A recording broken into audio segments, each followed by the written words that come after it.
रुकिए, अगर आपके घर की छत का लिंटर कल डलने वाला है तो ये वीडियो आपके लाखों रुपए बचा सकती है। अक्सर लोग बिजली के पाइप डालते वक्त ये 3 बड़ी गलतियां करते हैं जो बाद में तोड़ फोड़ का बायस बनती हैं। पहली गलती, हल्के पाइप का इस्तेमाल। याद रखें, लिंटर के प्रेशर से सस्ता पाइप दब जाता है और तार डालने का रास्ता ब्लॉक हो जाता है।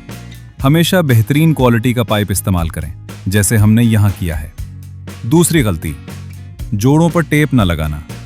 अगर जोड़ कच्चा हुआ तो कंक्रीट का सीमेंट पाइप के अंदर चला जाएगा और आपकी पूरी मेहनत जाया हो जाएगी। हर जोड़ को अच्छी तरह सील करें। तीसरी गलती, वीडियो रिकॉर्डिंग ना करना। मेरी तरह पूरे जाल की एक तफसीली वीडियो बना लें ताकि कल को अगर कोई पॉइंट गुम हो जाए तो आपको छत तोड़नी ना पड़े। ऐसी मजीद प्रोफेशनल टिप्स के लिए अभी सब्सक्राइब करें और ये वीडियो उनके साथ शेयर करें जिनका घर बन रहा है।